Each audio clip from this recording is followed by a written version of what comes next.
Dans la paracha de Chukat,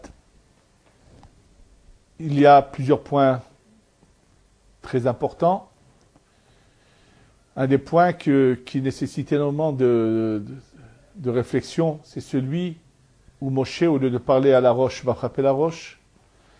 Et celui qui nous éclaire énormément là-dessus, c'est le Ora Haim HaKadosh, Rabbi Haim Ben Attar, dans son commentaire, qui ramène les 10 commentaires qu'il a vus avant lui, et il explique pourquoi il est en désaccord, et que ce que lui explique est vraiment fabuleux et merveilleux. Je vous invite tous à regarder ce commentaire du Ora Haim HaKadosh, et j'en parle en particulier parce que Rabbi Haim Ben Attar, celui qu'on appelle Ora Haim HaKadosh, qui est né au Maroc, et qui plus tard va passer par l'Algérie, arriver en Italie. Il va passer quelques mois en Italie et emmener avec lui une centaine de personnes de la communauté italienne qui, eux, ne sont pas les gens les plus orthodoxes qu'il a pu rencontrer sur son passage, mais c'est ceux qui vont être les plus enclins à le suivre et qui vont être émerveillés par sa Torah et vont le suivre et aller avec lui en Eretz Israël. Et comme il le dira plus tard, avant de mourir, que s'il avait réussi à amener plus de monde avec lui, il devait se révéler en tant que Mashiach à son époque, et que malheureusement, ça n'a pas été le cas, ça ne s'est pas fait. En tous les cas, la Iloula du Ora Haim HaKadosh, Rabbi Haim Ben Attar, c'est le 15 Tammuz. 15 Tammuz, 2 jours avant le 17 Tammuz. Cette année, ça tombe le dimanche 17 juillet. Et je voudrais déjà le dire à tout le public que Be'ezrat Hashem, nous au Kollel, nous organisons Be'ezrat Hashem, la Saouda, la Hiloula de Rabbi Haim Ben Attar du Ora Haim HaKadosh. Et en particulier, comme j'ai eu déjà l'occasion de le voir, que des gens qui avaient des maladies très graves, grâce à la Saouda du Ora Haim HaKadosh, ont guéri, ont été vraiment sauvés. Donc, Be'ezrat Hashem, bien sûr que j'invite tout le monde à participer à cette Saouda. Tous ceux qui désirent qu'on allume un air pour eux, pour l'Ora Haim HaKadosh, nous contactent et donneront ce qu'ils voudront directement à notre association en France ou par chèque en envoyant ici comme ils le désirent. Et en France, bien sûr, c'est en s'adressant à Pinchas Belaïch et en lui envoyant à lui les dons.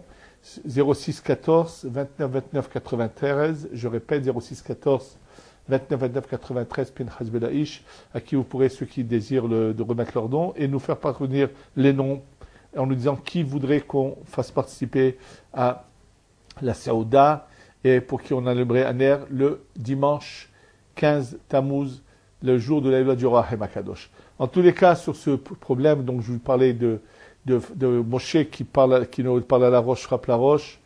Sur le site, vous pourrez trouver l'année dernière, où il y a 2 ans déjà, il y a des cours qui ont été faits là-dessus, qui expliquent la différence entre pourquoi Hachem les punit, parce qu'ils ont plutôt frappé la roche que parlé.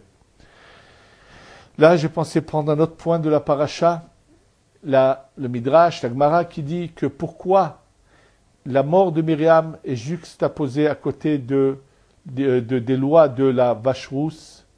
Nous savons que la vache rousse, cette para adouma, vient pour réparer la faute du veau d'or. Et la Gemara dit, ma para mechaperet, de la même manière que cette vache qui est emmenée va venir pour expier nos fautes. Mita tzadiki mechaperet, la mort des tzadikim expie nos fautes également. Bien sûr, il faut comprendre pour quel rapport et en quoi la mort d'un tzadik fait cela. La même chose existe dans cette paracha par rapport à la mort de Aaron HaKohen, que de la même manière que les vêtements de Kihuna expient les fautes, la mort des tzadikim expie les fautes. Et bien sûr, pour comprendre tout cela, il faut faire un rappel important des bases de notre croyance, de notre judaïsme. Et pour cela, je voudrais vous lire un petit texte que j'ai souvent mentionné, mais oralement, qui se trouve dans un livre qui s'appelle le Sefer HaGilgulim du Harizal, dans lequel le Harizal nous révèle la chose suivante. Védar, sache, c'est dans le Sefer HaGilgulim Perek Zayin. Je répète Sefer HaGilgulim et non pas Sha'ar HaGilgulim qui est plus connu, mais il y a le Shar HaGilgulim, il y a Sefer HaGilgulim. Donc dans le Sefer HaGilgulim du Harizal, il est dit la chose suivante. Da, sache, qui yeshne mine neshamot. Il y a deux sortes d'âmes au Gan Eden. Ehad, première catégorie de d'âmes, hem otam shenichlelu ba'adam harishon. Sont toutes les âmes qui ont été incluses dans Adam Rishon, c'est-à-dire qu'il s'agit de nous qui avons tous été finalement dans celui qu'on appelle Adam Rishon, le premier homme. Shnaim, alors quelles sont les autres âmes?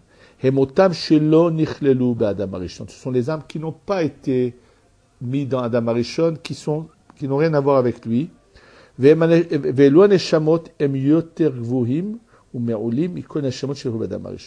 Il dit celles qui n'ont pas été mises dans Adam Harishon sont plus grandes et plus élevées que les neshamot qui ont été inclus dans Adam Harishon.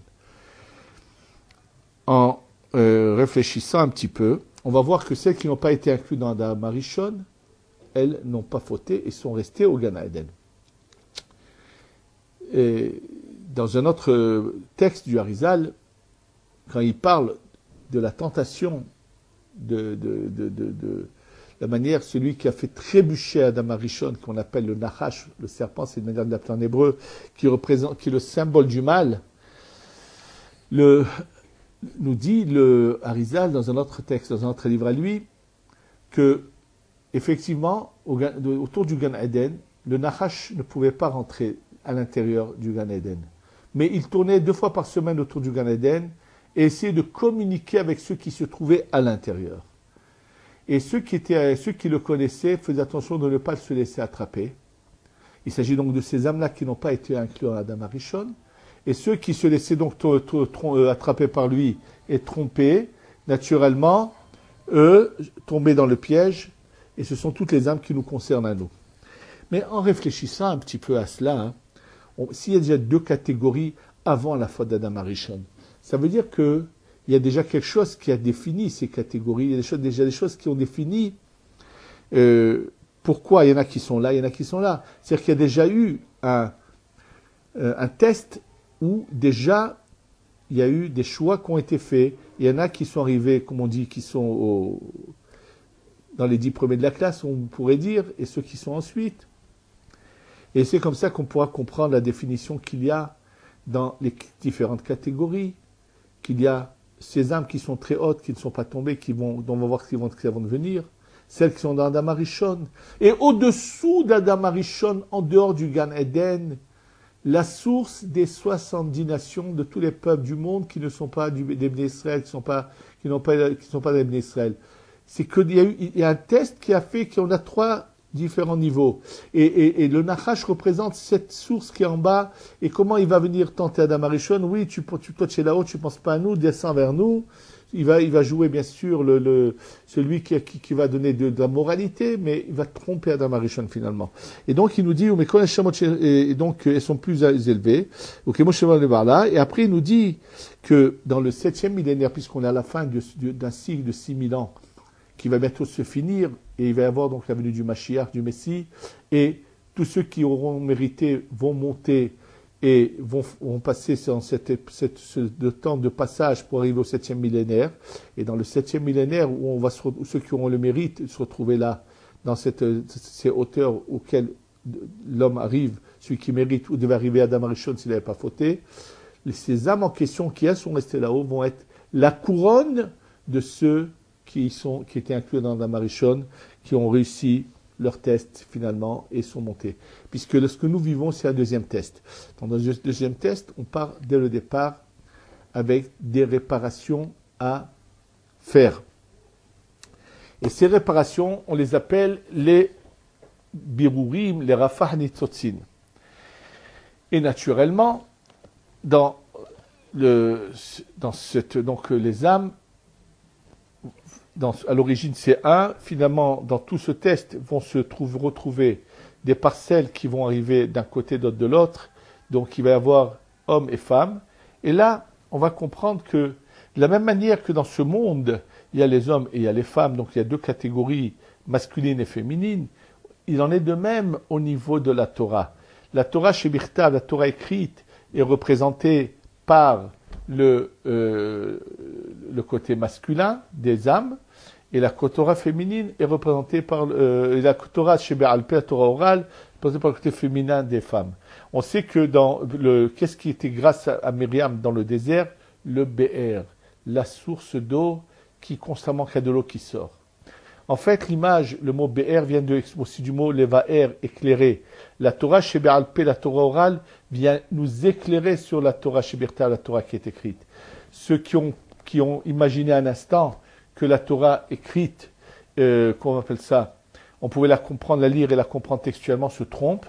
Et sans la Torah orale qui a été donnée à Moshe Rabbeinu, transmise à Moshe Rabbeinu pendant ces 40 jours qui montent au ciel, c'est ce que le Talmud a été finalement mis par écrit, qui représente le moyen de comprendre, et il n'y a pas de fin à cette Torah qui explique les textes écrits. Et bien sûr, tout vient du ciel, rien vient de l'homme. Les inventions des hommes, c'est du n'importe quoi. Et chaque fois que les hommes ont voulu... Alors au début, les hommes, bien sûr, n'ont pas osé écrire des théories à eux, parce que qui les aurait regardées? Alors naturellement, comment on appelle ça, ceux qui ont voulu faire se prendre pour essayer de faire passer leur message. Alors soit ils ont dit que ils ont inventé des choses comme l'histoire du Nouveau Testament, ou bien comme celui qui s'est fait passer pour un prophète qui a écrit le Coran. Toutes ces sottises-là que des hommes veulent écrire et veulent essayer de remplacer Dieu, d'imiter Dieu.